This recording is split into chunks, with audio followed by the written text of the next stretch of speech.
बिस्मिल्लाहिर्रहमानिर्रहीम। Welcome to the knowledge hub. Dear students, आज के इस लेक्चर में हम पढ़ने वाले हैं इम्पेरेटिव सेंटेंसेस। इम्पेरेटिव सेंटेंसेस को उर्दू में हुक्मिया फिक्रात कहते हैं। हुक्मिया फिक्रात का ये मतलब नहीं कि इनमें सिर्फ हुक्म वाले फिक्रात होंगे। इनमें 5 किस्म के फिक्रात हो सकते हैं। इनका लफ्जी मतलब हुक्मिया फिक्रात है, लेकिन 5 किस्म के फिक्रात इसमें शामिल हो सकते हैं। आज के इस लेक्चर की खास बात यह है कि ये जो इम्पेरेटिव सेंटेंसेस हैं, इन्हें हम ग्रामर के पर्पस के लिए भी तैयार कर रहे हैं, और इसी लेक्चर का जो सेकंड फेज है उसमें हम 25 most important sentences, imperative sentences सीखेंगे जो रोजमर्रा इस्तेमाल में स्पोकन इंग्लिश में भी इस्तेमाल किए जा सकते हैं।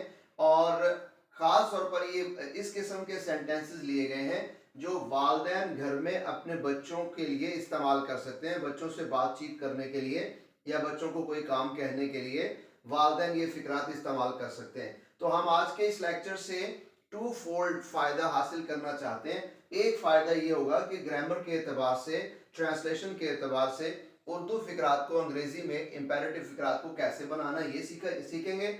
और इसके साथ साथ हम 25 इम्पेरेटिव सेंटेंसेस सीखेंगे जो आपकी स्पोकन इंग्लिश की फ्लुएंसी को इंक्रीज करने के लिए भी इस्तेमाल किए जा सकते हैं।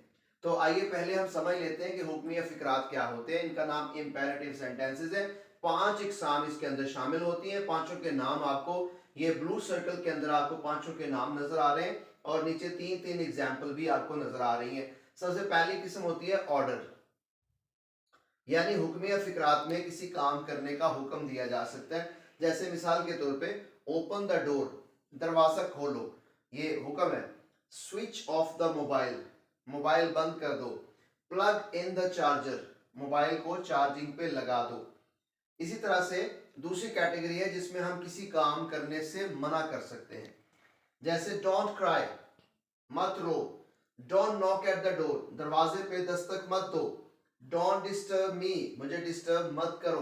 तो आपने देखा इन फिक्रात में हम किसी काम करने से किसी को मना कर रहे हैं, और ये भी इंपेरेटिव के अंदर ही शामिल है। तीसरी कैटेगरी है एडवाइस, जिसमें हम किसी काम की नसीहत कर सकते हैं। जैसे मिसाल के तौर पे कीप रेगुलर आवर्स, यानी बाकायदगी औकात अपनाओ। टेक एक्सरसाइज डेली, रोजाना वर्जिश करो। गेट अप अर्ली, सुबह जल्दी बेदार हो जाओ, सुबह जल्दी उठो। तो ये 3 किस्म की एडवाइस भी आप 3 पीसेस ऑफ एडवाइस कर सकते हैं इंपेरेटिव सेंटेंस की मदद से। चौथी कैटेगरी है सजेशन। तो ये देखिए 3 किस्म की मिसालें यहां पर दी हैं। Keep him at arm's length, उसे मुंह ना लगाओ। ये एक ईडियम का इस्तेमाल किया है। To keep someone at arm's length का मतलब है किसी को मुंह ना लगाना, किसी से दूर रहना। तो ये भी एक सजेशन हो सकती है। Keep him at arm's length, उससे दूर रहो। रीड दिस बुक, इस किताब का मुताला करो। Avoid the busy road, rush वाले रास्ते से अवॉइड करो, गुरेज करो। इसी तरह 5वीं कैटेगरी है रिक्वेस्ट की, यानी आप किसी काम की इल्तिजा भी कर सकते हैं इंपेरेटिव सेंटेंसेस में। जैसे मिसाल के तौर पे प्लीज हेल्प मी, बराए मेहरबानी मेरी मदद कीजिए। लैंड मी सम मनी, मुझे कुछ पैसे उधार दीजिए। Please give me this book, बराए मेहरबानी मुझे ये किताब दीजिए। तो आपने देखा इंपेरेटिव सेंटेंसेस 5 किस्म के हो सकते हैं, जिनमें आप किसी काम करने का हुक्म दे सकते हैं, किसी काम से मना कर सकते हैं, किसी काम की नसीहत कर सकते हैं, किसी काम की तजवीज़ दे सकते हैं, और किसी काम के लिए इल्तिजा कर सकते हैं। और इंपेरेटिव सेंटेंसेस के हवाले से 2 बहुत ही अहम बातें आप याद रखेंगे कि जब भी इंपेरेटिव सेंटेंस बनाया जाएगा तो इसे स्टार्ट किया जाएगा with first form of verb. Verb की पहली फॉर्म से इसको स्टार्ट किया जाता है। अगर फिक्रा नेगेटिव होगा तो आप उसे डोंट से स्टार्ट कर सकते हैं। डोंट, यानी पॉजिटिव सेंटेंस को आप स्टार्ट करेंगे with first form of verb. अगर आप देखें, मैंने यहाँ पे जितनी भी एग्जांपल्स लिखी हुई हैं उन सब के स्टार्ट में वर्ब है। ओपन वर्ब है, स्विच ऑफ वर्ब है, प्लग इन वर्ब है, और ये नेगेटिव है इसलिए डोंट से स्टार्ट हुए हैं। कीप रेगुलर, कीप वर्ब है। टेक वर्ब है। गेट अप वर्ब है। इसी तरह से यहाँ पे देखिए कीप वर्ब है, रीड वर्ब है, अवॉइड वर्ब है। अच्छा, यहाँ पे देखिए जो इल्तिजा वाले हैं इनमें प्लीज का इजाफा किया है। तो प्लीज सिर्फ इल्तिजा को जाहिर करने के लिए इस्तेमाल होता है, अदरवाइज इस सेंटेंस को भी वर्ब की पहली फॉर्म से ही स्टार्ट किया गया है। जैसे हेल्प मी, जैसे यहाँ पे आ गया था लेंड मी, और यहाँ पे आ गया गिव मी, तो ये भी वर्ब की फर्स्ट फॉर्म से स्टार्ट हुए।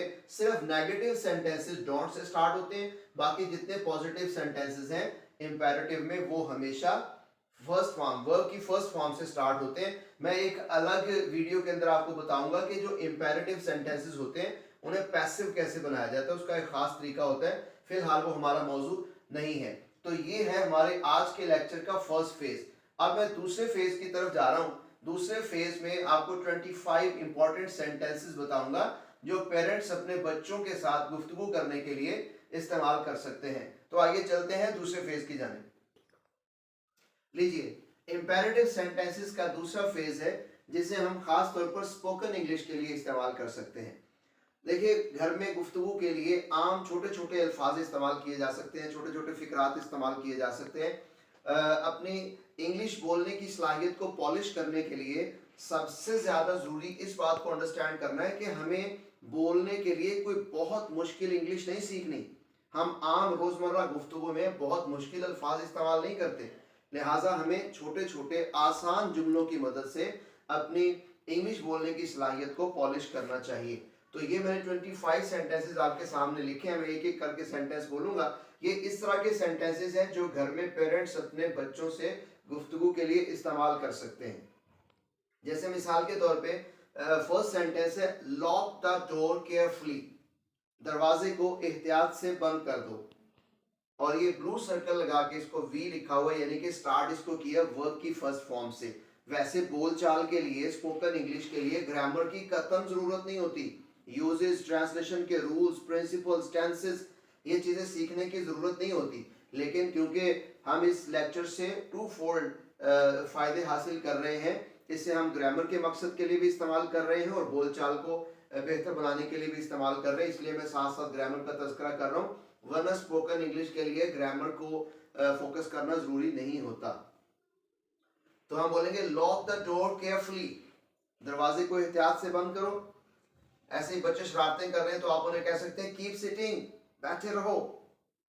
या नेगेटिव सेंटेंस बना सकते हैं डोंट शाउट, मत चिल्लाओ। हेल्प योर मॉम और डैड, यानी अगर वालदा कह रही है बच्चे को तो वो कह सकती है हेल्प योर डैड, जाके अपने बाप की मदद करवाओ या बाप के साथ मदद करो।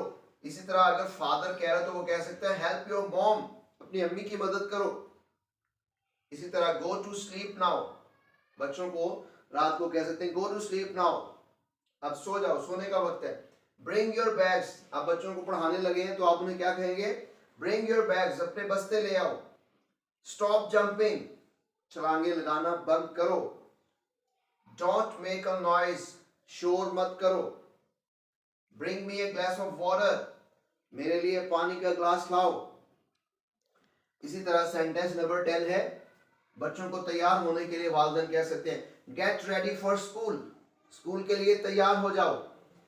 डोंट बीट योर ब्रदर और सिस्टर, माँ बाप बच्चे को समझा सकते हैं कि अपने बहन या भाई को मत मारो। या अगर बच्चा खामोश है या आहिस्ता बोल रहा है तो उसे कह सकते हैं स्पीक अ बिट लाउड, थोड़ा ऊंची बोलो।